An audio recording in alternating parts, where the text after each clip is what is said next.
Hello and welcome to this Proxy Wars Initiative webinar.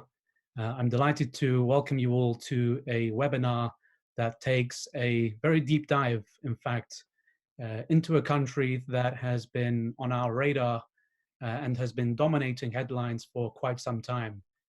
Iraq is a country that unfortunately has been in the news, has been in the headlines for all the wrong reasons, especially over the past number of months and most certainly over the past couple of years.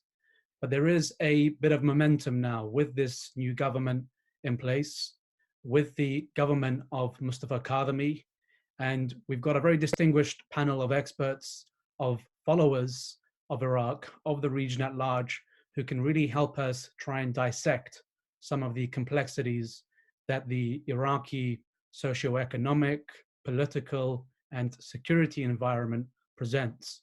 I'm very pleased to welcome from the US, in the US, Ken Pollack of the American Enterprise Institute. We're also joined by Bayan Sami Abdul-Rahman of the Kurdistan Regional Government. She's the KRG's representative to the US. We're joined in Iraq by Mohammed Radhi, senior advisor to Sayyid Ammar al-Hakim and a professor at Nahrain University. We're also joined in Iraq by Mohammed al-Hakim, a senior advisor to the Iraqi Prime Minister. A warm welcome to you both. And last but most certainly not least, we're joined by Jane Arraf of NPR, a longtime Iraq follower, correspondent, who I believe was previously based in Baghdad, but right now is joining us from Cairo or Jordan. You'll have to clarify that for us later on, Jane. The format for the discussion is as follows. Each speaker has around 5 to 6 minutes for their initial remarks, after which we've got an opportunity and you, members of the audience, have an opportunity to come in with your questions, your thoughts. It will be a very conversation, dynamic style format that we're trying to generate here. Let's come straight to you, Ken, if I may. It's an understatement, one could say, that the relationship between the US and Iraq is failing. Iraq is in the midst of a series of challenges, whether it's the protest movement, whether it's the socioeconomic grievances of its population, the decline in oil prices, COVID-19. It's a rather long list of challenges. But to also compound these further, Iraq is also trying to deal with the fallout from the tensions between the US and Iran. I'd like to give you the floor, Ken, to get your thoughts on the prospects for stability in Iraq. The floor is yours, Ken.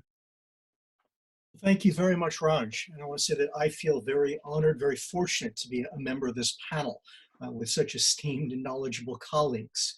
I also want to say that I think that we're also incredibly fortunate as people who are concerned about the future of Iraq to have this government. I'm quite amazed that at this moment in time, we now have a government this good. We have a highly intelligent and capable prime minister. He is backed by a highly intelligent and courageous president.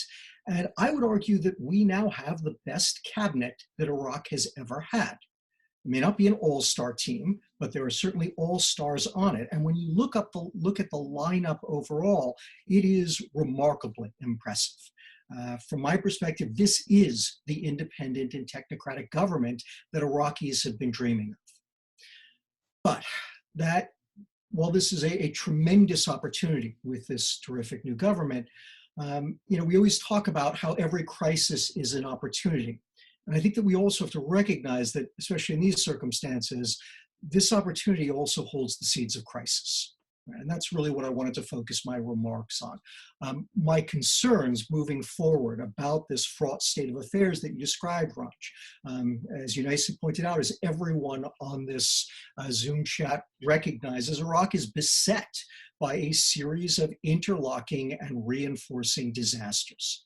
And first, I think we have to start by acknowledging that it's not clear that anyone can solve all of Iraq's problems, even this remarkable lineup. Next, as I think, again, everyone on this Zoom chat recognizes, technocratic governments are always a double-edged sword. They are not beholden to any political party or coalition. Some ways that is fantastic, but it also means that they lack the committed backing of any particular political party or coalition. And it means that all of the political parties and coalitions can abandon them if they choose to do so. And of course, much of what needs to happen in Iraq is ultimately going to have to come at the expense of some, or in some cases, all of those political parties. That's why only an independent cabinet like this one would try to do what Iraq needs done. But we also have to recognize it's just not clear that an independent cabinet is going to be able to do so. So that's the first great challenge that I see. The second one, and I think in some ways the most important one all, is the dilemma of time. Right? And you know, we see this all the time, and I've known all the Iraq conversations that are going on, we're all talking about this incredible tension in terms of time. On the one hand, what needs to happen in Iraq is going to take time. Reform is going to take time. Fighting corruption, putting in place the right people, overhauling bureaucratic processes, diversifying the economy, all of this takes lots of time. But it's not clear that Mustafa has that kind of time. You know, we're in a fortunate set of circumstances. Iran right now is on its heels between the killing of Qasem Soleimani and the chaos that created in their system, plus the COVID-19 outbreak, plus the issues with their economy. They are really having a great deal of difficulty exerting their influence in Iraq. It's just not clear that that's going to last. In fact, I suspect that all other things being equal, it won't last. They will regain their footing. They will begin to re-exert their influence in Iraq at some point, unless something else happens. The US remains engaged, and honestly, I actually think we have a pretty good Iraq team, all things considered at this moment. But you know, we have a president who has the attention span of a fly, and it's not clear how long he is going to remain engaged with Iraq. I fear that he will need to see progress quickly in Iraq, especially if there's going to be any hope of getting him to agree to put more resources into Iraq, which I think is desperately necessary. But even just to keep him from not walking away from Iraq, I think it's highly likely that he is going to want to see concrete steps of real progress. And by the way, if Joe Biden takes over here in the US in 8 months, I would say the same is going to be true. I think he is going to need to believe that Iraq is headed in the right direction, lest he decide also that he just needs to write it off altogether. And then last and most important with regard to this tension, with regard to time, are the forces inside of Iraq itself. Right? Iraq's problems aren't standing still. Many are getting worse by the day. The economy, corruption, the rebirth of ISIS, again, all simmering, none of it boiling over, but they're all out there and they are getting incrementally worse. Meantime, as you mentioned, Ranj, the protest movement is simmering. They've put things on hold. They're willing to give Mustafa a chance to actually make some real progress. But I think that there is a real danger that more and more people are going to decide that the system is irretrievably broken and will turn on it, right? And I think that that is the greatest danger with regard to this government, is that even the protesters are looking at this government saying, this is an independent government. This is a technocratic government. If any government could make this system work, it's going to be this one. And so if it fails, if it is seen as failing, I fear that it is going to push a lot of Iraqis into the camp of saying, there is no saving this system. And the only recourse we have is to tear this one down and try to build some new system. Right? That is the pathway toward revolution, toward state collapse, toward civil war. That would be disastrous. Right? And we don't see it right now, and we're all very hopeful, and I think that that's all a very good thing. But we need to recognize how these things work historically. It's very much like Hemingway's very famous line about a man who went bankrupt. How did it happen? Gradually, then suddenly.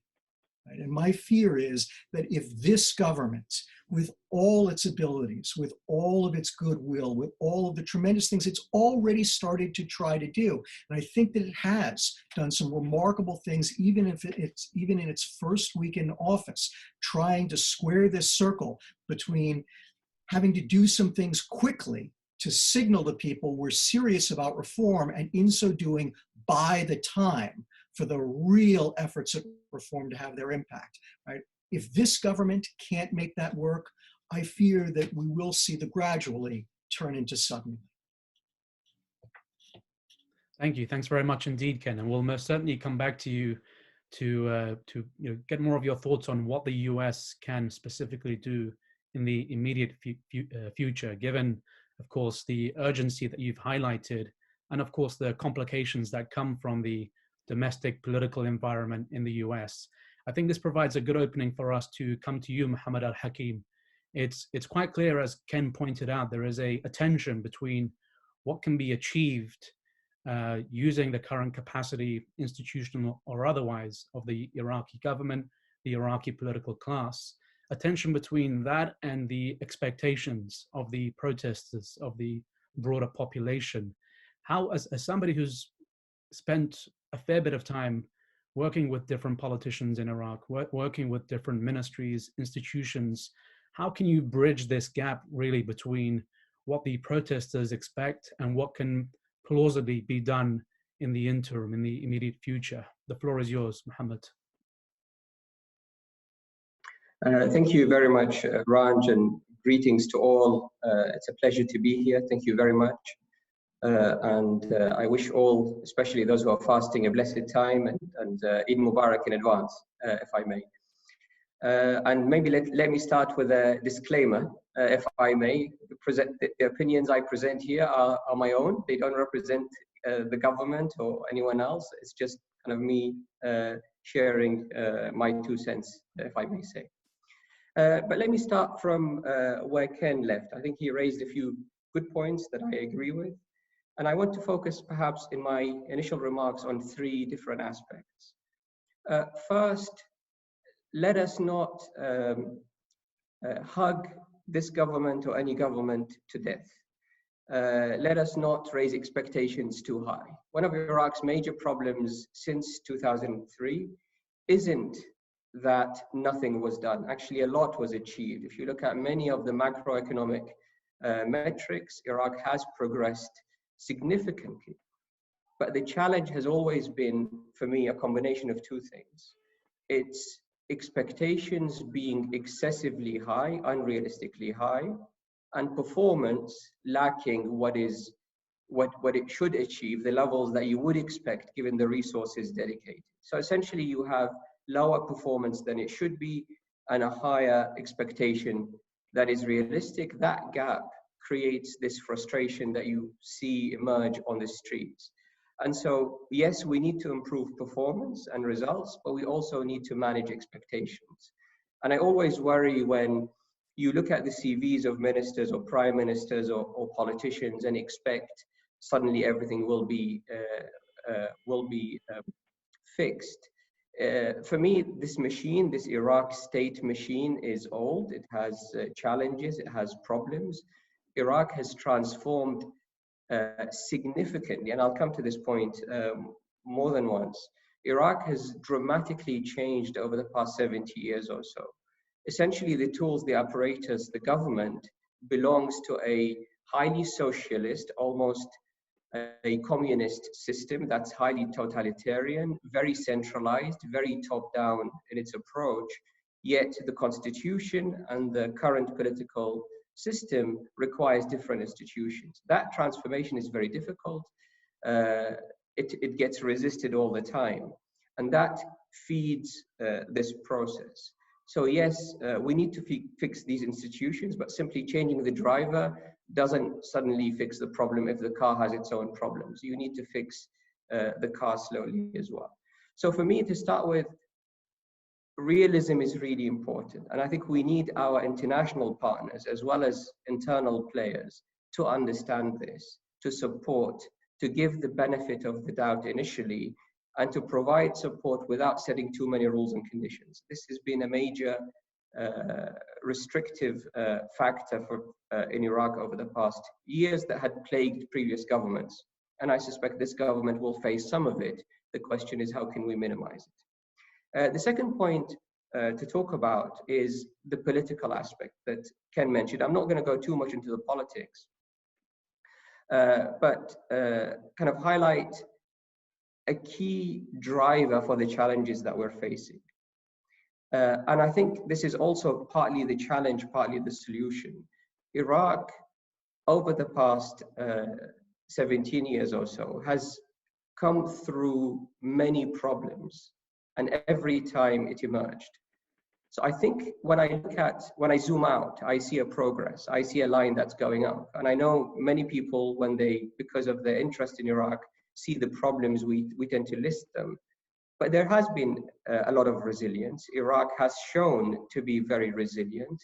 We've had elections after elections on time. Yes, there are points to be raised about the elections, but we had elections. We had a peaceful transfer of power, even in these circumstances.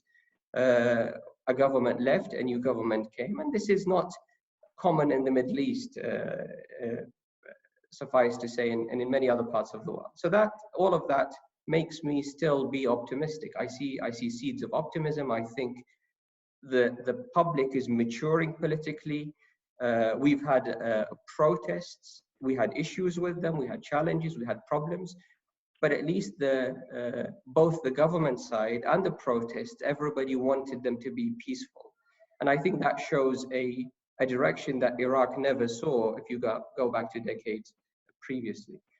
And I think for us, the key challenge, politically speaking, it's going to be the next elections. This is going to be a major challenge for the government, but it's not merely holding the elections. I think often people talk about the technicalities. Yes, there are technicalities with elections, but for me, the problem is not technical. Even if you have an election that's free or that's reasonably representative, there are no problems with it technically. What you need is for the public to trust in the results. So it's more of a trust in the system, trust in the process, regardless of what the outcome is. Unfortunately, our political classes contributed collectively to the erosion of this trust. We have many sore losers in Iraq when it comes to elections. Instead of blaming their own performance, it's often the elections are rigged because I didn't win. And that gradually feeds into the public. And then whatever the result is, however perfect it is, and of course it will never be perfect, but it will be questioned. And it's that legitimacy that the next government and the one after desperately needs. It will need to follow through with difficult decisions, and the public needs to see the government as representative of their own interests. They can disagree with it, but they do feel it's legitimate. That legitimacy comes from this trust in the election process. And I think this government is already starting, but will have to absolutely try very hard to do two things. Try and make it as good as possible technically, but also create and buy political consensus that whatever the results, we have to accept them as long as we believe in the process that led to those results. So that's for me the second. The third point is the economy, because I think that would be a very topical point to raise. And I see, again, obviously major challenges, but I want to disaggregate this. Of course, oil prices collapsed. When you look at into the near future, there is no hope for oil prices to recover significantly. Storage quantities are huge. Demand is low, and it's low for fundamental reasons because of COVID-19 and everything else internationally. So there's not going to be a huge increase in demand, which means however much you sell, you're going to sell less in quantity and much less in price. And for an economy like Iraq's, which is heavily dominated by oil, it's a serious problem. But again, this oil price collapse only brought forward the timing when you need the decision. Iraq, if you look at all the projections for where our expenditure was, it was always heading to unsustainable levels. And it's largely expenditure on social benefits, on social aspects. If you look at salaries plus social security payments plus pensions, Iraq requires something in the range of 5 trillion Iraqi dinars per month, over $4 billion a month. This is not sustainable, whatever the oil price may be for the foreseeable future. And so this opportunity, this challenge, as Ken mentioned, is also a major opportunity. I do see the public, and increasingly the government will need to play a bigger role in this. The public knows there is an economic problem. It can only be sustainable if we make some difficult cuts and take difficult decisions, make difficult reforms.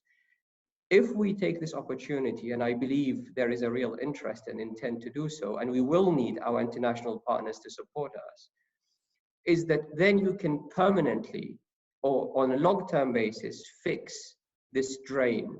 So rather than go to after projects and shut them down and keep paying salaries, we will need to improve our taxation, our customs operations, but also we need to look at this unsustainable budget. And we can do it in a smart way. Progressive taxation, we can protect the lower income public sector workers, for example, focus on the higher income ones. We can give special preference to the private sector. Iraq's future will only be sustainable if the private sector takes hold and if the state, which was, as I started and mentioned, has been hugely enlarged, if the state begins to get out of the way and let economics and let normal capitalist forces and market forces control and move the situation forward. This is a big challenge. It's a big challenge to wean a nation that has depended on government payouts, oil-based government payouts for decades. But also, I believe there is now a realization. People are asking, what are you gonna cut? They're not asking if you are gonna cut. And I think that's a major mindset shift. It needs to be managed, needs to be handled, but I do see this crisis could create a real opportunity for a sustainable reform, so that when in the future oil prices improve, we can use that money to improve our infrastructure, to enable sectors to start.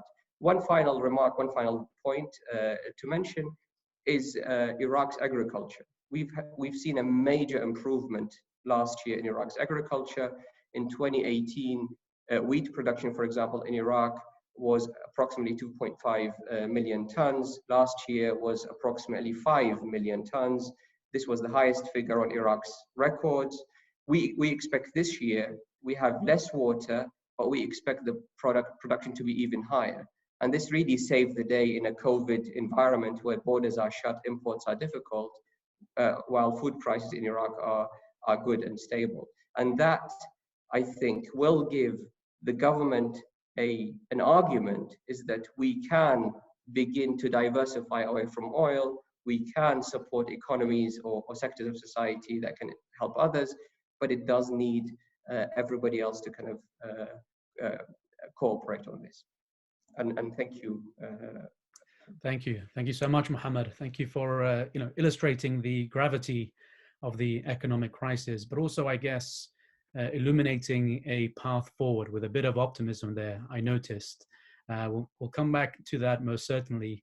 And I think that provides, before we come to Jane, let's go to Bayan, because listening to what Mohammed has just said about the political class and it really being incumbent on them to find or develop political consensus, try and drive Iraq out of this crisis. The Kurdistan region, or I should say as a representative of the Kurdistan region, Bayan, you sort of have two hats, one representing Kurdistan, the Kurdistan region, the other representing Iraq, which the Kurdistan region is a part of.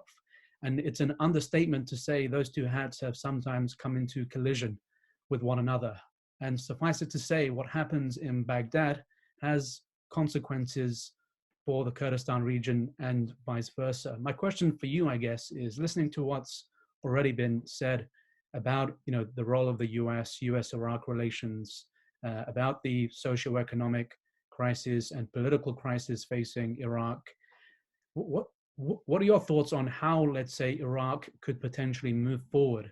And indeed, with a focus on how Erbil and Baghdad can develop a more constructive relationship, one that delivers, mutually beneficial interests, objectives. As I say, Iraq's stability does depend on Erbil and Baghdad reaching that consensus that Mohammed highlighted in his remarks. The floor is yours, Bayan. Thank you very much, Ranj, and greetings to my fellow panelists and to those who are listening and watching this discussion. Of course, it's very timely. I can say that we feel, even though we're under lockdown in Washington, that there is a cautious optimism about the new cabinet and about Prime Minister Kadhimi. And I would say this is also true in the Kurdistan region. We supported his candidacy and we are pleased that he is now Prime Minister after he's the third candidate, I guess. So it's good to have somebody finally cross the finish line and hopefully give Iraq a new boost, both domestically and internationally. And I think that's very important. So from a Kurdish perspective, we are cautiously optimistic that this is a new chapter, if you like, or half chapter, and that we may be able to look forward to some good progress. But I also echo the point that Mohammed made about having expectations that are much too high. There is only so much that the new Prime Minister and the new cabinet can achieve in a short time, and the challenges they face are absolutely enormous. And we share those challenges. We're part of Iraq. Like the rest of Iraq, we're far too reliant on oil for our economic well-being. We would like, both with this new Prime Minister and cabinet, but future cabinets in Baghdad, we would like to have a normal, stable, long-term agreement between Erbil and Baghdad so that both sides know for the long term, what do we expect from each other? What do you want Erbil to deliver and what does Erbil want Baghdad to deliver? Going from one budget law to another, going from one election to another, sometimes from Erbil, certainly for the public, it feels that Kurdistan's fortunes hang on the whims of a prime minister in Baghdad, and we're lucky if the prime minister is in a good mood that day, or in a not so lucky if he's in a bad mood. And we want to step away from that. We want to have a long-term sustainable relationship between Erbil and Baghdad, where both sides are very clear about what's expected from the other and how that should be delivered. Our most immediate challenge, both for Kurdistan and for Baghdad, is the economy, as has already been stated. We need Baghdad to continue to pay make those budget transfers that were being made, and then recently Prime Minister Abdul-Mahdi said that they would stop. This is a déjà vu for us. Where, as I said, it feels that you're hanging on the whims of somebody in another city or another part of the country. Of course, Baghdad has its argument for this, and so does Erbil. We can go into that if you like, but ultimately Erbil and Baghdad need to find a long-term agreement that can go beyond one cabinet to the next, one budget law to the next, and changes in Erbil or Baghdad as well. What do we want in terms of this relationship with both Prime Minister Kadhimi and Baghdad in general in the long term? We want to have an agreement where the economic relationship is much clearer and mutually agreed in a sustainable way. We want to have a clear agreement on oil and budgets and so on. And security, I think security is another very big challenge for Prime Minister Kadhimi. Of course, he's very well placed to understand that since he comes from an intelligence background. But security remains a very big challenge, both some issues with the popular mobilization forces, some of which are not so disciplined, and there are question marks over their loyalties. Of course, this is a growing challenge.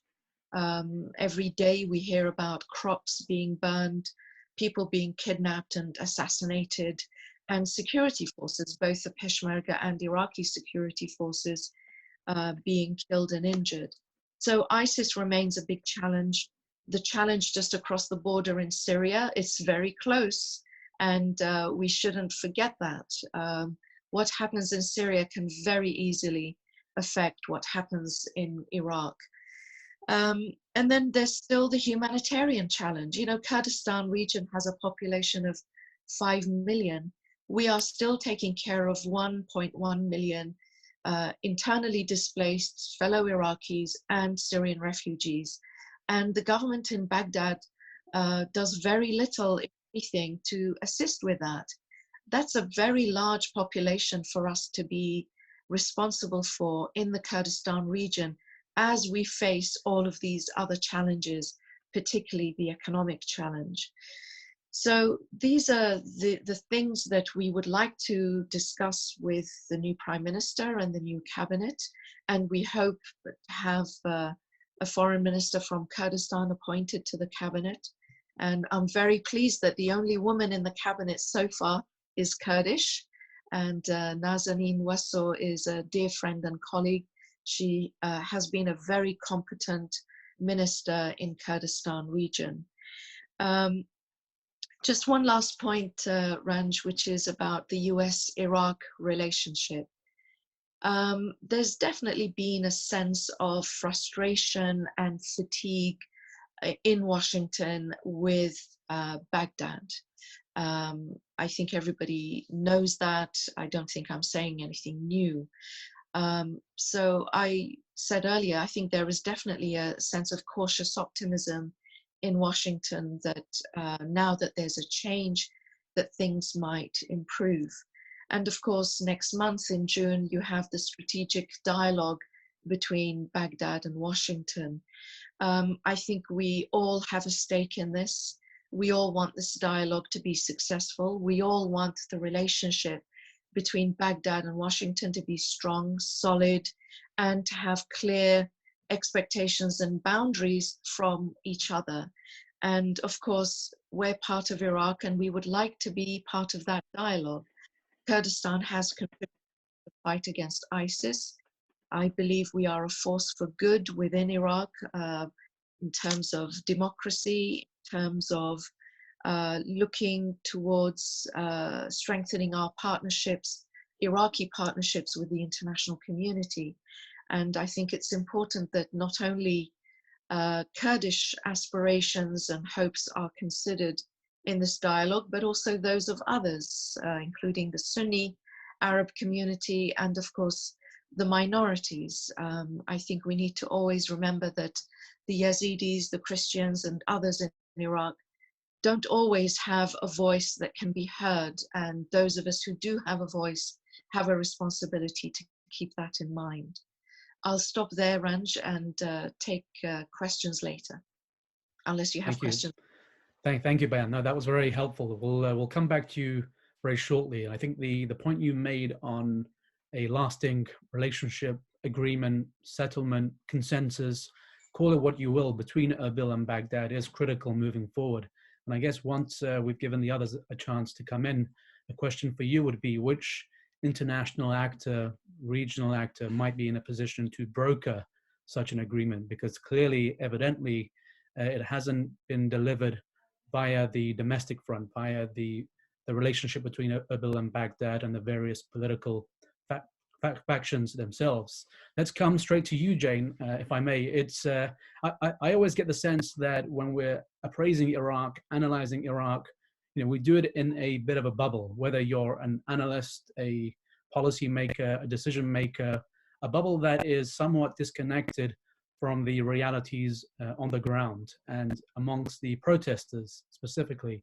I know you've done a lot of work with them, you've engaged with them, you've reported on the protest movement as and when it was happening, as and when it was at its peak.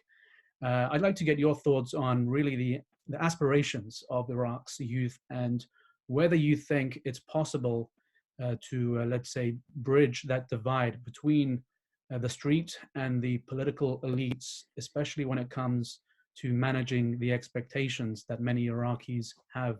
The floor is yours, Jane.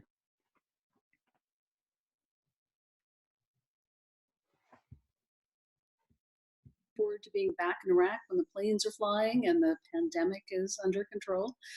And before coronavirus, I was out there on and off for months covering the protesters, going out in the streets like a lot of journalists, with them being tear gassed, hiding behind buildings when they were being shot at. And I did this because this was so extraordinary to see, the social movement, that I was desperately trying to understand what exactly it was and where it was going. I've covered Iraq for a long time, as you mentioned, since the 90s actually. And under Saddam Hussein, I was actually kicked out of Iraq because of a protest. I was in Baghdad, based in Baghdad for CNN. And I reported on a protest a few months before the 2003 war. And it was small and discreet, but it was a protest. And it was the first protest I had ever seen. And then what happened, as they say. And up until October, I had been kind of stunned still at the ability of Iraqis to endure injustice, to put up with extreme, inexplicable poverty, to tolerate unbelievable levels of corruption.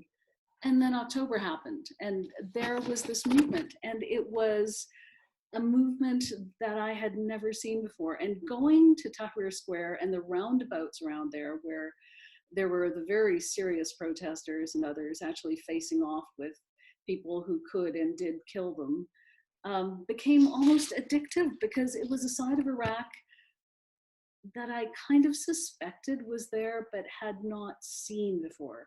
This, as you know, is a generation of Iraqis who don't have those memories of what happens when you protest under Saddam Hussein. They weren't around in 1991 in the South and in Kurdistan when people were killed for protesting. And they don't even have the memory of what happened when protesters came out under Nouri al-Maliki and plainclothes security people came and stabbed protesters in the night. They had, it seemed, almost nothing to lose. And it was this extraordinary thing of a cross-section of families at first, of young women, of former Hashtashabi paramilitary fighters, of people who were united by one thing, as corny as it sounds, right? We want a homeland, but it was real, it is real. And then it devolved. And then the Molotov cocktails came out, and there were drugs, and there was money being paid, and it was divisive. But in between there was a spark that is still there. And you could see that spark in places like, you know, I remember sitting in on a meeting where they were trying to decide how they felt about Mustafa al-Kadhimi the first time his name was floated, which was like 2 prime minister designates ago. And okay, they screamed at each other and some people walked out, but they all had their say. And then at the end of it, they took a vote, and it was extraordinary. And what strikes me about this now is that a lot of the protesters still are actually rejecting Kadhimi. And I think a lot of it is because they don't know him. And they don't know him because he was understandably quite a low-key figure as the head of intelligence. They have to get to know him. A lot of them are giving him sort of a trial period, but let's not forget too that this week in Basra, a 17-year-old young man, Ammar, was part of a group of protesters who were trying to deliver a letter to the governor's office. And as they went back to the square to protest, he was shot in the neck, shot and killed, a 17-year-old. Because we're Baghdad-centric, I think, journalists and everybody else, this kind of goes under the radar. And it's one of the things that I think we have to be aware of, that there is an entire country out there that we don't have a view on until something like that happens. So one of the things, you know, sorry, as I say, it became almost addictive going down there because I would hear the most surprising things, like the tuk-tuk drivers, right? Most of them who had to drop out of school because their families didn't have enough money for them to stay in. You know, I remember one telling me, and he was from Sadr City, and he was telling me, I don't follow Sayyid Muqtada, I don't follow Sistani and Ayatollah Sistani, I don't follow anyone, I'm independent. And he said this very proudly. And then there was another guy, a tuk-tuk driver as well, who was lecturing me on the value of a market economy, about why Iraq needed the private sector. There was a young man who was, you know, from a pretty well-off family. He was studying engineering, but he said to me he didn't want to be an engineer. What he really wanted to do was something he didn't tell any of his friends because they would be so judgmental. He said, I want to go into politics. And he said, in fact, I want to be president one day. And that is one of the dangers, I think, that in the last elections, there was such a low turnout. There is very little belief left in elections. There's no belief left in government. I mean, when you talk to these protesters about what they wanted to see, they kind of knew what they didn't want to see.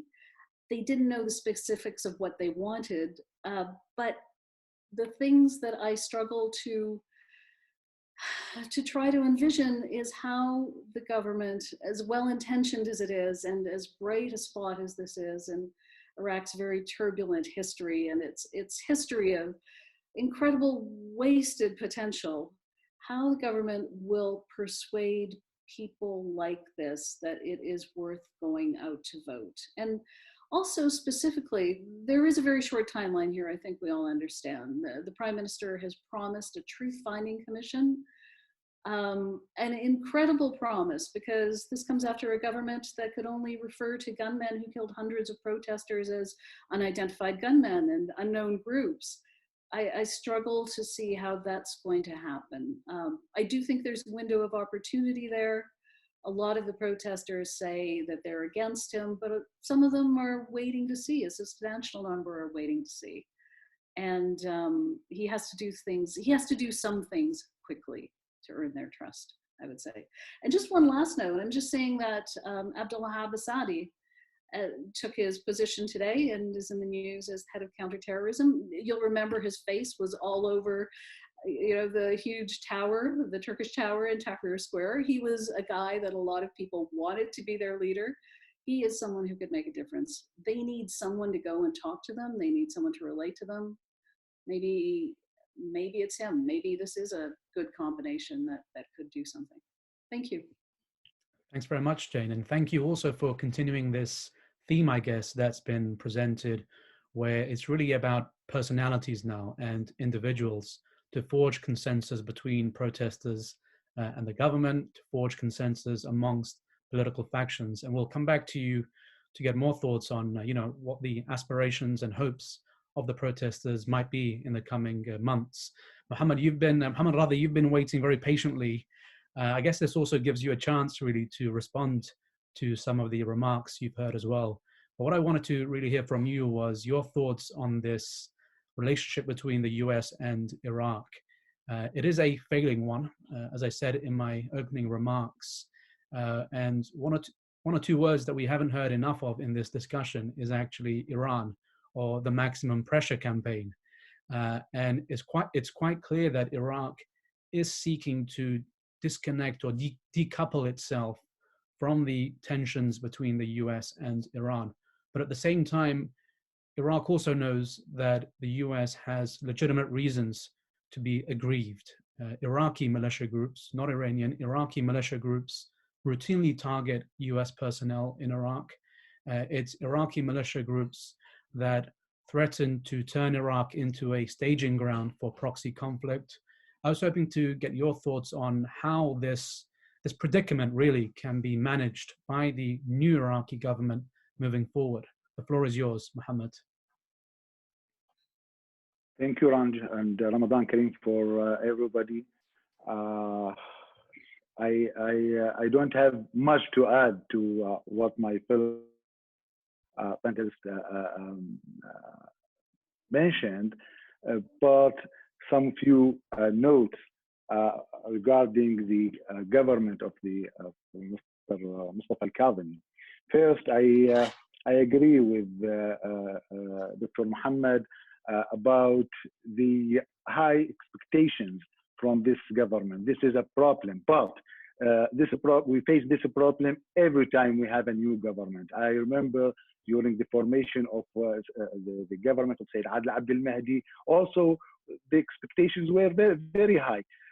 And the talk about deep changes were everywhere inside and outside Iraq.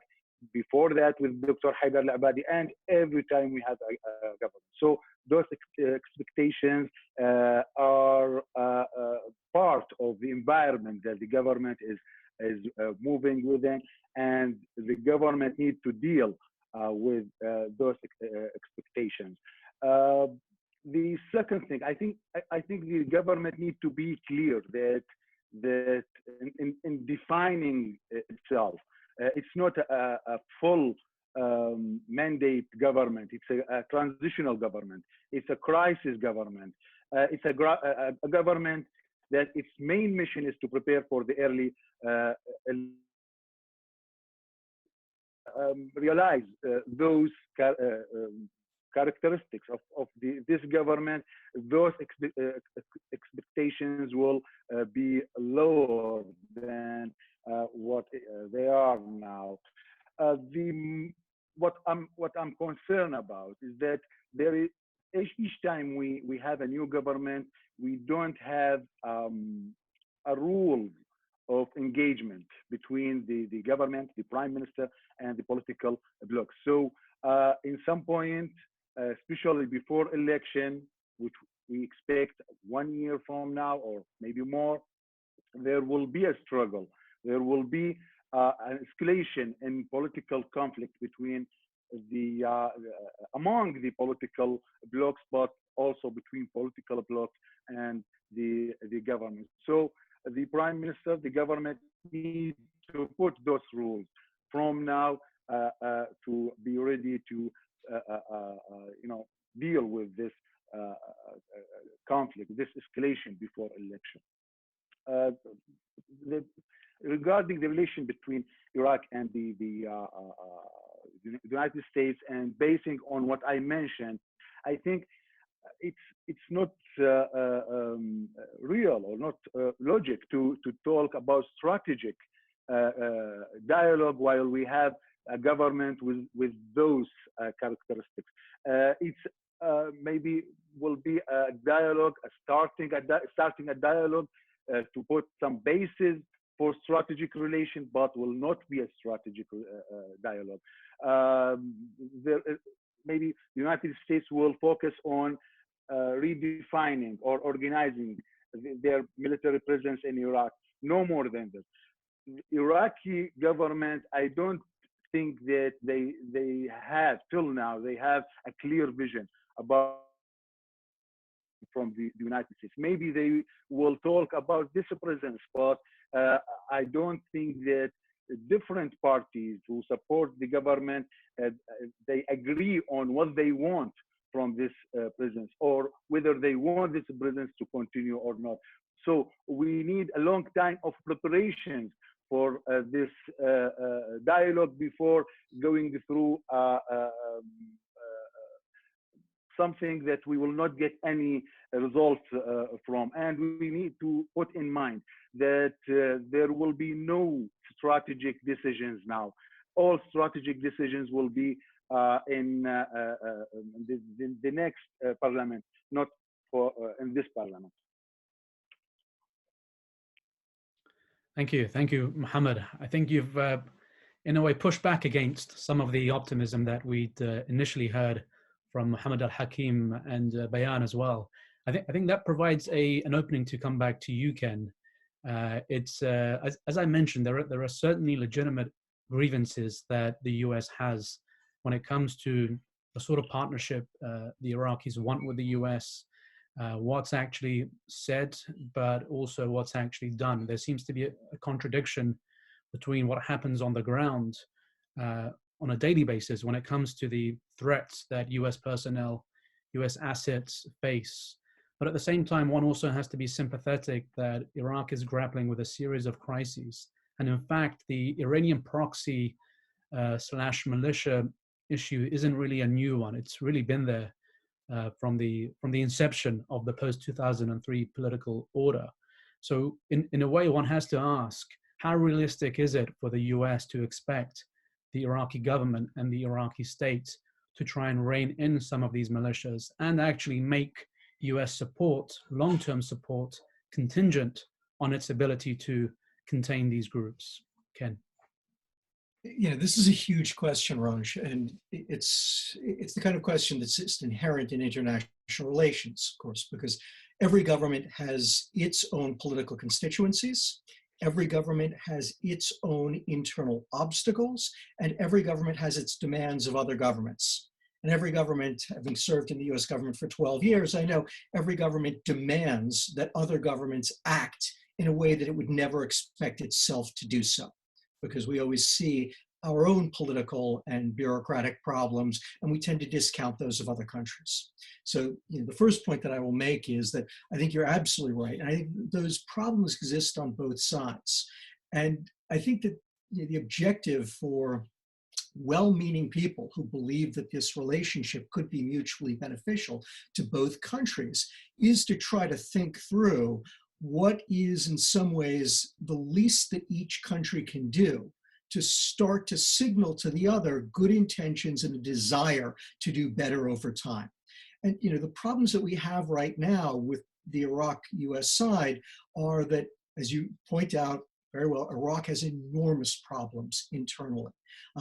I will add, many of those problems are of American making. Now, I don't want to let the Iraqis off the hook.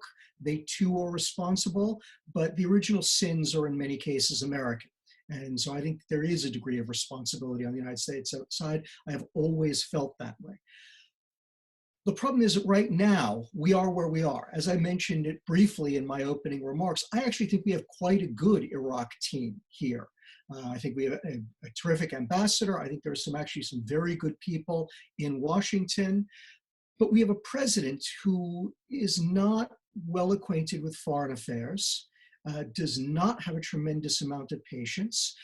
I'm quite concerned that he is once again leaning in the direction of pulling all of our troops out of the Middle East would be a useful thing for him in his re-election campaign. That is something that is very frightening to me. And, you know, we can all scream and rail that this is idiocy, that this is unfair, that this is wrong. It is a fact, right? This is where he is. And so the question then becomes, what can we do, right? And we being Americans, Iraqis, Europeans, other Arabs, what can we all do that will catch his imagination and get him to give Iraq more of a chance, right? And that's why I tried to highlight in my remarks the tension that I think was inherent in all of our comments, which is that on the one hand, it is going to take real time to accomplish meaningful things. And all of the issues that Mohammed and Bayan addressed are absolutely correct. But part of what Mohammed and Jane were talking about in terms of the pressures, another one of those pressures that I tried to highlight is an American president whose generosity toward Iraq is critically important. Right? The challenges that this new government faces are enormous. I don't know whether Mustafa and his government are going to be able to address those challenges without American assistance. I know it would be much easier for them to do so with American assistance. And so the real question is, what can you do to catch this president's imagination? Right? And as I mentioned, I think that that is going to require doing some of the kinds of things that this government is already doing. I think that reinstating Abdul-Rahman al-Sadi was huge. That was great. I think that what it did with their Allah down in Basra was huge. I think that announcing, well, at least quietly, that it's going to abide by the new OPEC quotas is another very important gesture. And I would continue to encourage this government to look for things like that that are going to catch President Trump's imagination. Because if you can catch his imagination, if you can buy some time, then I think some of the folks lower up down in the chain of command will then have the opportunity to come back to him and say, you know, Mr. President, the Iraqis have done this, that, and that. if we could do this for them, it would enable them to do these other things for us, right? And that's the way we've got to plan. As I said, it's this tyranny, this dilemma of time. On the one hand, the pressure to move slowly because the real work has to be done slowly, but the need to do some things quickly because unfortunately, time is not simply going to stand still and wait for the slow political processes to take their time. Thank you, Ken. That's very helpful. Mohammed Hakim, let's come to you. Having listened to what Mohammed Radhi has just said, we've also got a question from the audience. Ambassador Bill Patey, former British ambassador to Iraq, has asked a question which is similar to the tone that Mohammed Radhi struck. What can we expect to be different this time around? Right, thank you, Ranj, and thank you for the questions. I think in answering this question, we need to look at the broader topic, which has been discussed as well. And I think Jane, Bayan, Ken, and Dr. Mohammed Radhi as well, everybody in their own perspective raised this point. I think Iraq is such a complex picture that is often oversimplified outside of Iraq. And we need the United States, we need international partners to look at the nuances within Iraq. We've changed governments. Dr. Mohammed mentioned every time a government comes, there is an expectation, exaggerated expectation. Every time a government goes or just before it goes, the expectations are very low and people are unhappy. This is partly to do with an oversimplification. And so we need the United States, if I may say it bluntly, we need our international partners to understand Iraq's history and look at it in detail. Jane referred to Basra being different from Baghdad. Kurdistan is different from Baghdad. PMF, that's often referred to, it's not a single entity. There's a whole spectrum within. Years ago, the Peshmerga was also described in similar ways. But it's not, it's part, for me, the way I see it, maybe you'll call me an optimist again, but I do see it as part of what I like to call the second democratic republic in Iraq. This is a birth process, it's painful, but we are undergoing this process. And I think there are many sentiments that you would have seen on the streets where are simply domestic. They are coming from internal, personal, family, community-based grievances. And now there is a freedom to some extent to express those grievances. But often people want to label them. Is he American or is he Iranian? Can he not be simply an Iraqi who has lost his job and he's looking for a better life? Often we look at any incident in this oversimplified lens. We need the United States not to see Iraq as a neighbor to Iran. Yes, we are a neighbor to Iran. Yes, we are a major country in the Middle East, but we're much more than a neighbor to a country or a border to a place. Again, Iran should not and must not see Iraq as a part of an axis to fight the United States. And Iraq is, again, much bigger than that. And I think this framing that a government comes in must have a certain expectation, and the expectations recently have become more and more transactional with specific expectations, demands that expect to be met within a very short time frame, ignoring the enormous complexity of the situation. If we continue with this, previous governments also had some competent technocrats, had some competent politicians from across the spectrum. They didn't just fail because they were bad. They failed also because there were complexes in the system, and that needs to be understood. And yes, the international community does bear a responsibility. I don't need to remind my colleagues, my friends, the attendees, Iraq did the world a huge favor, both the Iraqi armed forces, the PMF, the Peshmerga, others, by fighting ISIS. It is the Iraqis that paid the heaviest price and sacrificed, and this was beneficial for Iraq, but also saved the region and the world.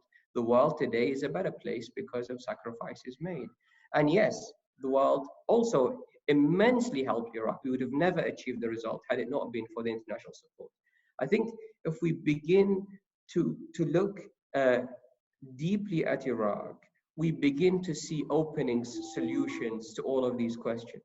I agree, if we expect the next government tomorrow, the current government, the new government, that tomorrow will press a button and everything is fixed, this will not happen.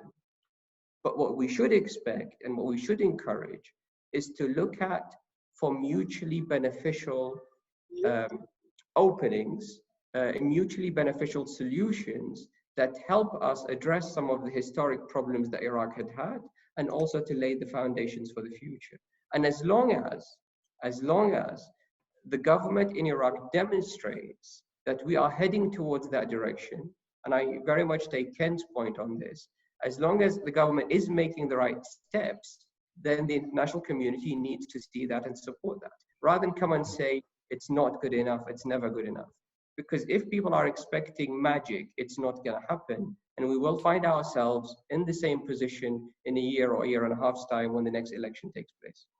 Thank you. Thanks very much indeed, Mohammed. Bayan, let's come to you. We've got a few questions which touch on the possibility of US forces relocating to the Kurdistan region. It is a discussion that we've come across and heard before. This was a very central feature of the debate when Iraq was suffering some of its most unstable periods, especially during the civil war. As tensions between Baghdad and the US increase, people do often tend to look at the Kurdistan region as a possibility. But I know that you personally, I know that other KRG representatives, politicians, officials have faced and still do face a lot of pushback in the US itself when it comes to this idea of relocating the US personnel to Kurdistan. Can you come in with your thoughts on that?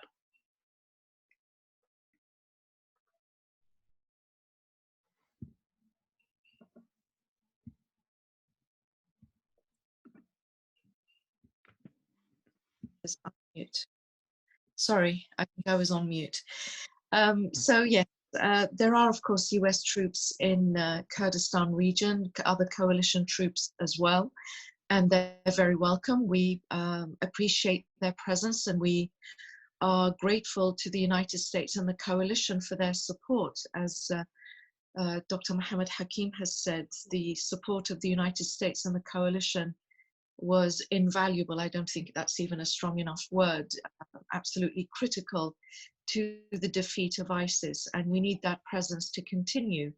I don't think Kurdistan region, Iraq as a whole, is able to stand up on its own 2 feet alone in terms of security, and we need to be realistic about that. We welcome American troops in Kurdistan, but we also recognize that this needs to be part of the partnership and the relationship between Washington and Baghdad.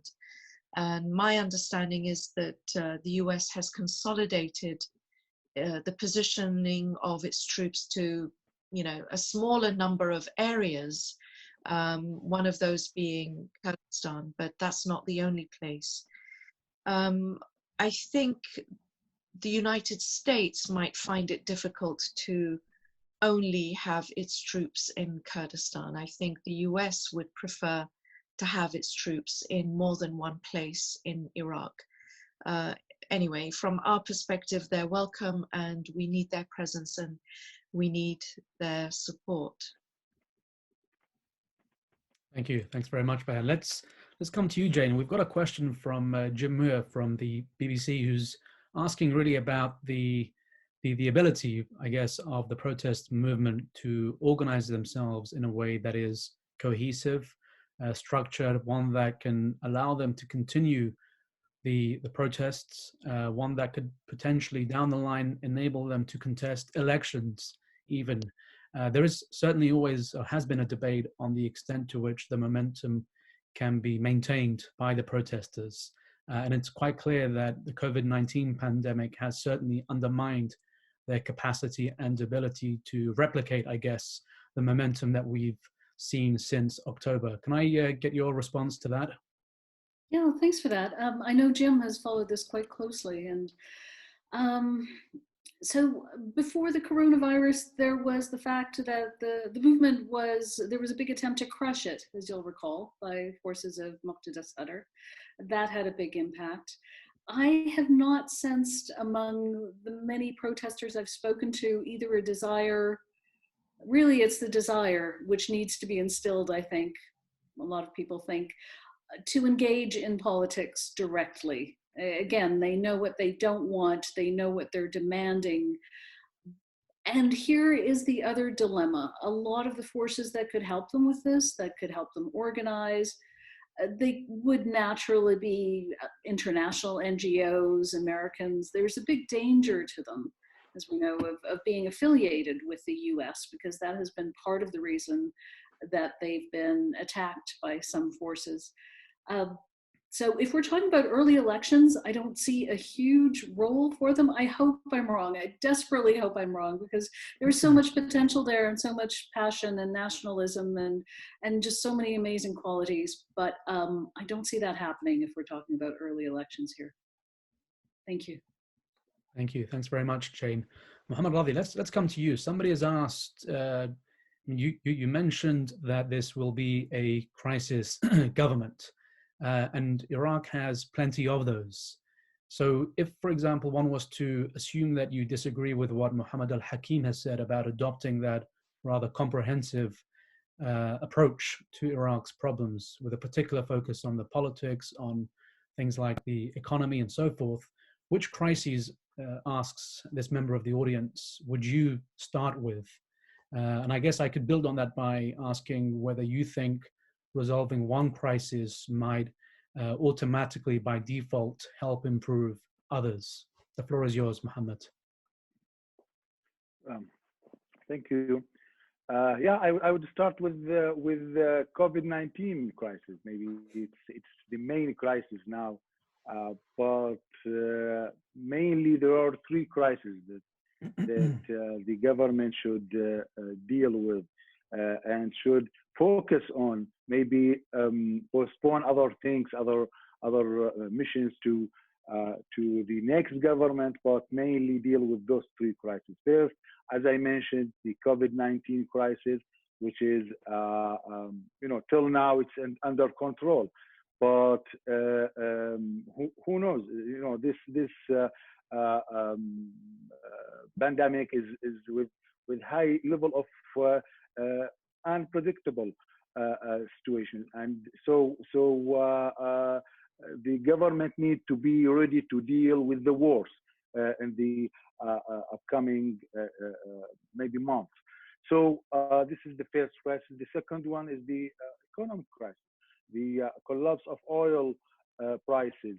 Yes, we have many resources. We need to deal with the crisis as it is now, but making bases or solutions for kind of strategic solutions, I don't think it's something that this government will be able to deal with strategic reforms in our economic situation, but to ensure the salaries, the necessary costs for the governmental institutions.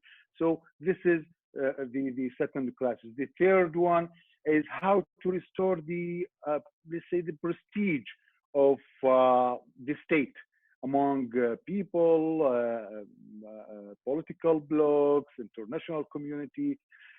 This is a huge mission, but I think this government can, with the acceptance that it has from different players inside, outside Iraq, can restore at least a part of this prestige in dealing in imposing, respecting law internally, and deal in a balanced way in external affairs. So those main three crises, and then we can talk about other things. Thank you. Thank you. Thanks so much, Mohammed.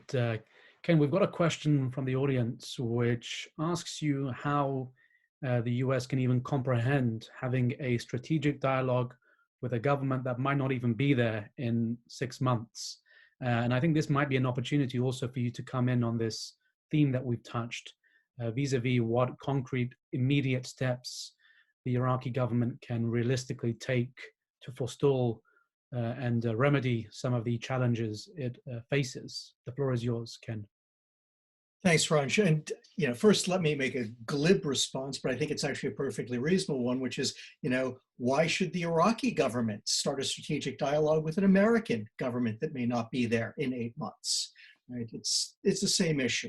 And the truth of the matter is that this is a constant problem in everything but autocratic governments, right? And the hope is that an agreement made by one government will be honored by subsequent governments. Now, this administration in particular has broken that mold, at least in one very notable case, but that's the expectation. And I think it's best to turn the question around, because I think that one of the reasons why the Americans who want the strategic dialogue is actually to get at that very issue, that there is a recognition that the US-Iraq relationship over the last couple of years has been much too episodic. It has been much too personality driven. It has not been institutionalized. It has not been predictable. Right? And that what we want is a firmer basis moving forward, a better understanding of what the American military commitment to Iraq will look like, what the force laydown will look like, what the personnel will be doing, what Iraq wants from us. On the economic side, we all know that the strategic framework agreement is out there. Right? It's out there like, something like one of Plato's forms. It exists as a theoretical concept, but it's never actually been turned into meaningful reality. And especially now with a new Iraqi government taking over, this is actually a terrific opportunity to use those talks to start to think through how the United States would begin to provide assistance to Iraq on a sustained basis. Right? So from my perspective, I'll be honest with you, a few months ago, when I first heard about this, I was thinking, why on earth are we doing this now? Iraq is still in a state of turmoil. It's not clear what we're going to get. Honestly, now with the new government, I'm looking at it as actually a tremendous opportunity. And my hope is that you will have good, and we're going to have a good team. David Hale is going to lead it from the US side. Again, that's a very positive sign. And hopefully they will be looking at it as a way of helping Prime Minister Kadhimi to think through, here is what the United States brings to the table, here is what we conceivably can do, and here is how it can be helpful to you. And then he can use that to come back to us and say, I'd like this, I'd like that, I'd like this other thing. It allows for some real bargaining to go on. And then to the very first point that you raised, Raj, again, I think that what we've already seen from Mustafa's government has been a very, very intelligent appreciation of the need to quickly show some results, both to the Iraqi people, which is Jane's point, and I think she was absolutely right about that, and Dr. Mohammed was also making a similar point, but also to the US side and to the rest of the international community. Right? Again, the things that they have done with Dar Allah, with reappointing Abdul-Wahab Assadi, with SOMO now going out and saying to its customers, we are going to abide by the new OPEC quotas, right? These are all really important statements by this government that we understand the needs of our partners. We understand what the Iraqi people would like to see. We are taking concrete steps. They may be small, and we can debate over how big a step reappointing Abdul-Wahab Assadi is. I think it's a pretty big one, actually. But they may be small, they may be big, but nevertheless, they are concrete steps that are showing our determination to move in the right direction. And if all of you will be patient with us and will help us, we will continue to move in that direction. From my perspective, so far, I think their steps have been spot on. Thank you. That's very helpful indeed, Ken. We're reaching the point now in the discussion where the other panelists should really just jump in if they have any interventions, whether it's with their own thoughts or responses to the other panelists, I saw that you, Mohammed Al-Hakim, were nodding your head in disagreement with Mohammed Radhi when he was presenting some thoughts of his own. Can you, would you like to respond to him or provide your thoughts on some of the points that he raised? Thank you, Ranj. No, it wasn't really a disagreement, but I wanted to make maybe two comments that I think would be helpful to the discussion. One is, the question was raised, can a government that's interim in a way, a crisis government, start a strategic dialogue? I think yes, and it can add a lot of value. By starting a dialogue based on trust. We need a trust building step. Whatever the government, there will need to be time to frame the discussion to be based more on interests as opposed to intentions and us reading, each side reading between the lines what the other side is trying to do. Simply starting the dialogue, setting the broader objectives would be helpful to start to build trust. And ultimately, it's not just going to be a government. The government can set a strategic direction, but it also be civil servants that will continue this discussion. And again, as Ken, I fully agree with him, mentioned, that these should be transferred between governments. You cannot base such long-term decisions on a single government. But second, back to your question, Ranj, to Dr. Mohammed's point on crises, I think we should note that in managing COVID-19, Iraq did remarkably well so far, given how fragile our healthcare system is, the challenges we have, and given our location. Turkey to the north has a huge number of cases. Iran to the east was one of the major international hotspots. China, we have many international companies and Chinese workers that work in Iraq. So Iraq was very exposed. And we know if things go out of control, it is extremely difficult to do anything. So Iraq went on a heavy-handed, flatten the curve, reduce the spread approach. And so far, it's actually paying off. Of course, there is going to be the autumn. There's going to be potentially a second wave that's challenging, which we need to manage. But so far, this is an example of a system somehow, if and when needed, kicks into place and seems to work.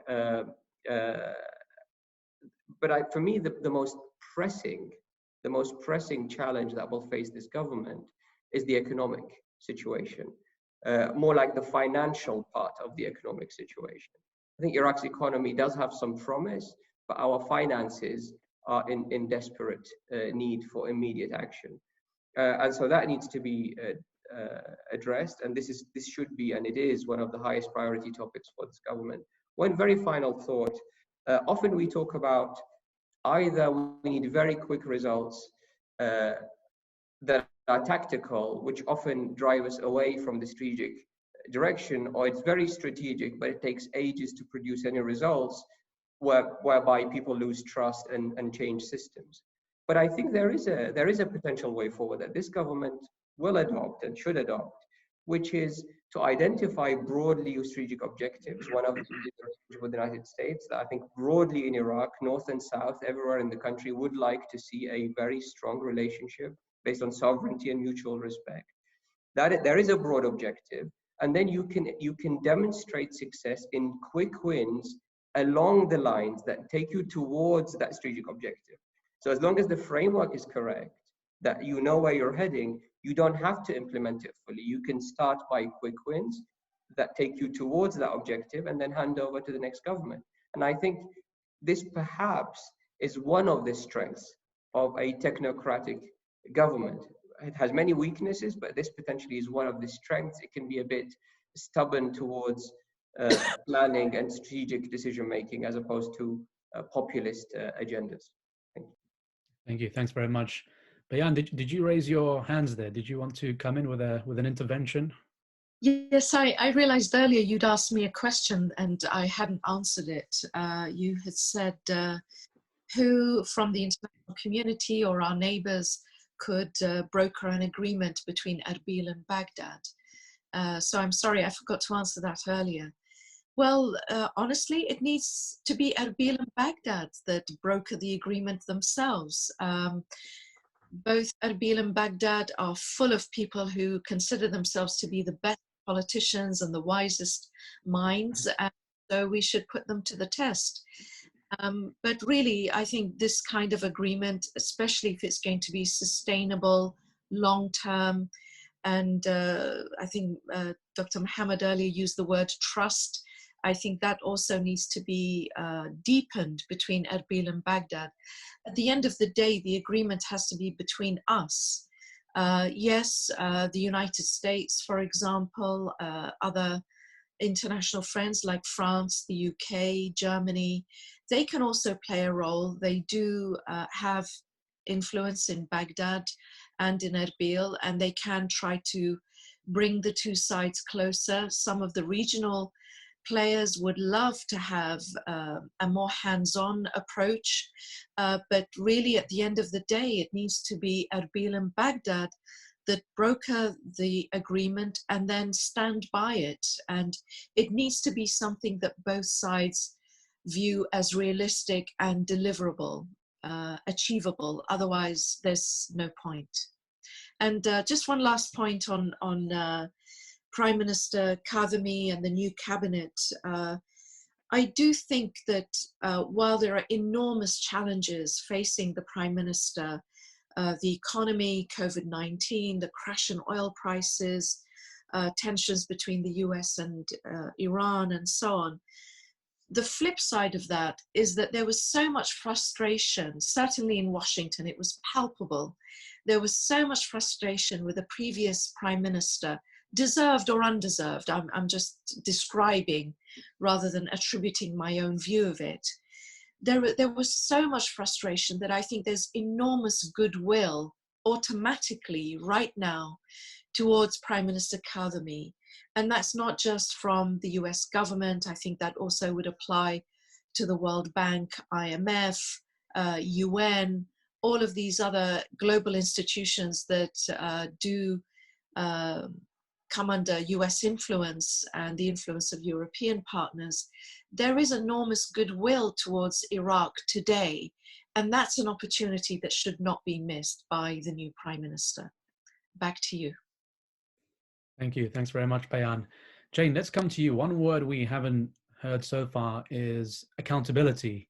And one might say that it's imperative, in fact, that those who have been responsible for the violence against protesters are held to account, that there is some sense of justice within the Iraqi population and amongst the youth.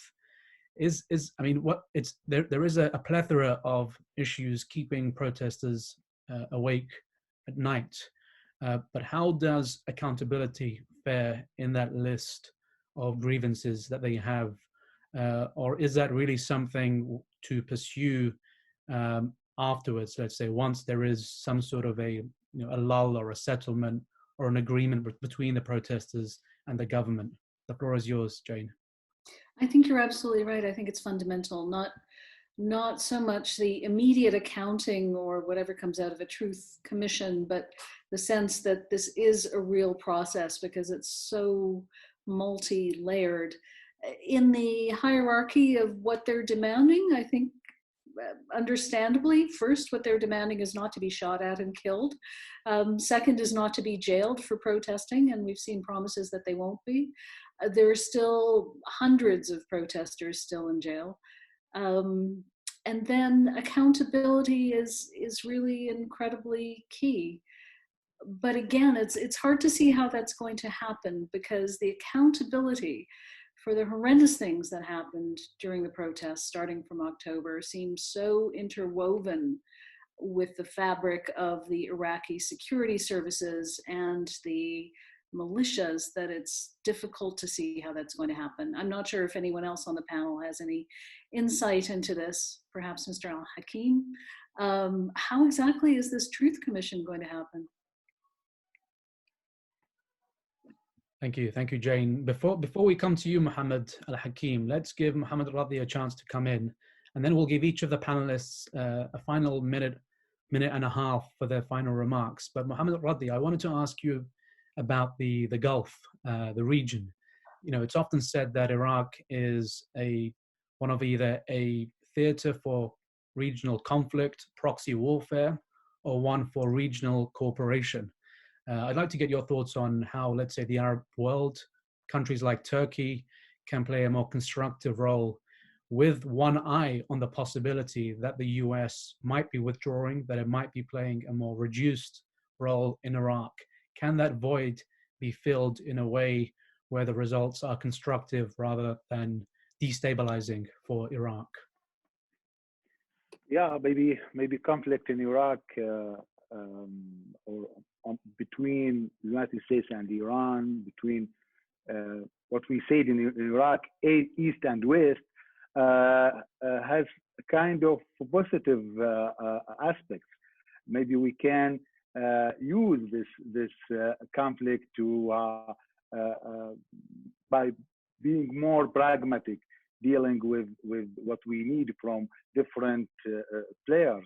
I think the Gulf, Turkey, Iran, the United States, all those players, they want to strengthen the relations with Iraq, maybe for reasons or purposes related to the struggle among, between one party and another party.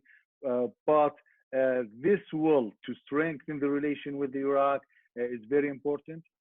We can use this will to get more benefits for Iraq. Every time we have a new government, also different players, different regional countries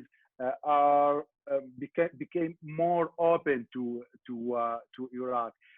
Unfortunately, the developments later always lead to kind of problems in the relation. But in the beginning, always they want to work with the Iraqi government. We can work on that. We need to continue working with all those countries to get benefit from those relations to deal with our problems.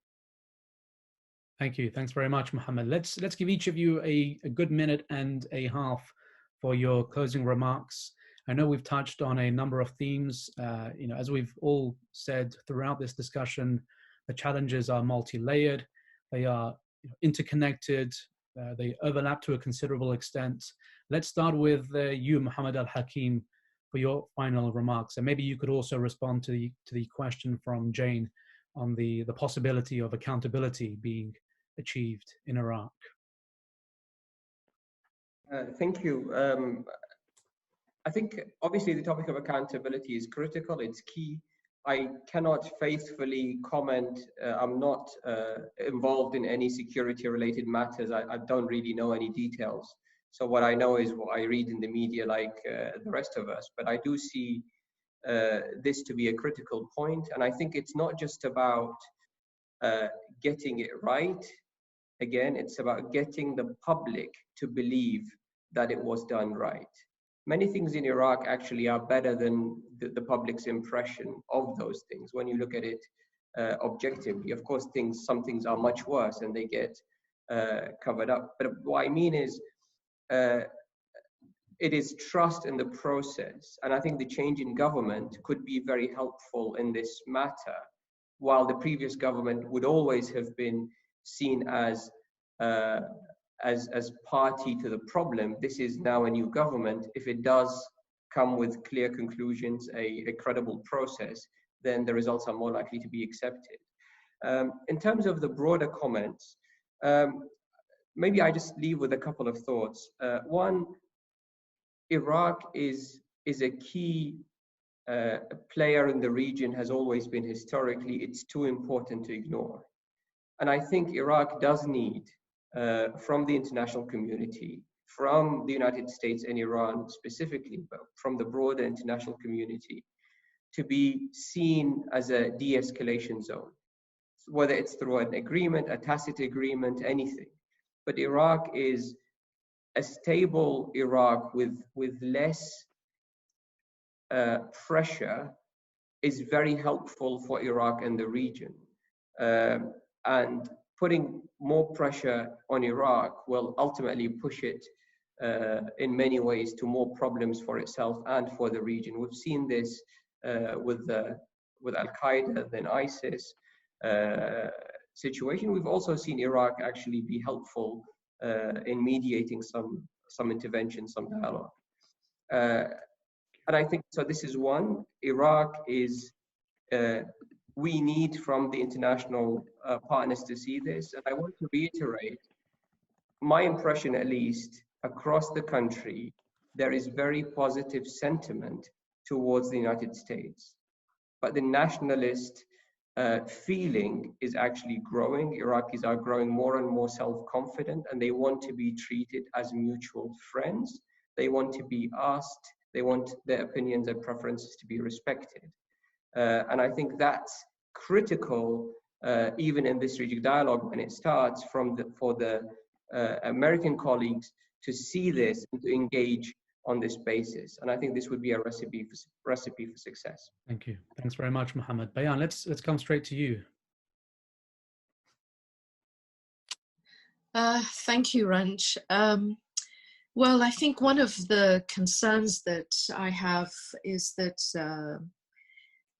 the political knives will be out for the Prime Minister.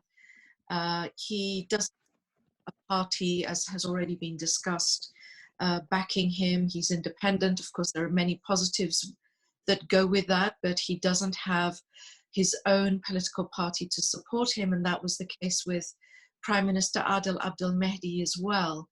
And so my concern would be that the political sharks would be out to get him and to set him up to fail. And I just hope that that doesn't happen, and that the Prime Minister and those that do support him will not allow it to happen. Let's at least give Prime Minister Kadhimi and his cabinet the opportunity to get off the ground, to get some wins under their belt, and take Iraq towards the elections. One point when the word accountability raised, you know, I hate to be the Cassandra here, but I don't see it happening. I hope I'm wrong. I hope I will be pleasantly surprised, and that people will be held to account because of what happened to the protesters. But look at the genocides that have happened in Iraq against the Christians, the Yazidis, previously against the Kurds, against Shia communities, even historic genocides I'm talking about. Where is the accountability for that? You talk to any Yazidi or Christian today, they will tell you how raw their wounds are. And that kind of accountability isn't even talked about anymore. And I fear that with the protesters, in a couple of years' time, we'll be talking about that accountability never taking place either. I'm sorry to end on a sour note, but accountability and justice is always lacking in our part of the world, sadly. Thank you. Thanks very much, Bayan. Jane, let's come to you for your final remarks. Thank you. You know, Iraq has always stumbled from incredible crisis to incredible crisis, and it does not collapse. It has incredible resiliency, but I think that also leads to very low expectations. And I think what people are desperate for is more than that. The big problem that I see is to change anything fundamental, you're asking the people keeping it in power to dismantle it. And how does that work? Having said that, you know, it's always a gamble to hope and be optimistic, but I do find myself sort of daring to hope that this could be putting Iraq on a path that is more inclusive and better for its people. Thank you. Thanks, Jane. Ken? Inshallah, Jane. So I know that our time is very quick here, so I want to just wrap up by saying it. Ranj, at different points in time, you were comparing the optimism and pessimism of the panel. And I think that we all need to be both at this moment in time. Iraq's problems are enormous. We all know that the problems are enormous. And I am very fearful that, while Jane, I agree with you that Iraq's resilience, and Mohammed Hakim said this as well, Iraq's resilience is remarkable. And I have at various times been stunned that the place didn't collapse, although let's remember, it basically was collapsing thanks to American mismanagement, and only the surge pulled it back out of that. And there have been plenty of other countries that throughout history, people have said, it'll be fine, it's never collapsed before, it's never, and then it happens, right? And nothing happens until it happens. And as I said, I am very concerned about Iraq for all of the different reasons that we've talking about in the reinforcing crises and where this could be headed. But as we've also talked about, there is a moment of optimism here. We have a number of different factors that have allowed for what I continue to believe is the best government Iraq has ever had, right? And again, that's a relative statement, but I believe that that is a true statement. And I believe that if any government could begin to move Iraq in the right direction, it is this one. But in part for that reason, if it fails, right, the results could be even worse because it could just sour people on any possible solution. And so I think for all of us, we have to be as helpful and supportive of this government as possible. And a big part of that is going to be about forbearance. They are going to make mistakes. It is inevitable in government that governments make mistakes. And I think that we need to try to, as best we can, give them 2 points for every good thing that they do, and only 1 point count against them for every misstep they make, because we need this government to succeed, all of us. Thank you. Thanks so much, Ken. We have unfortunately run out of time. I'm very grateful to your comments, to the questions from the audience.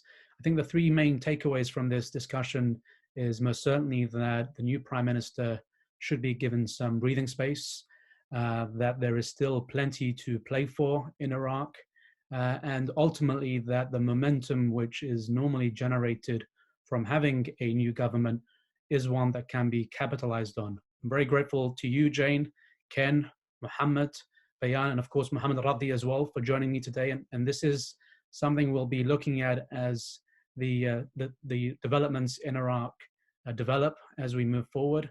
I look forward to hosting you all again, and indeed to welcoming back members of the audience. Thanks very much indeed. Thank you.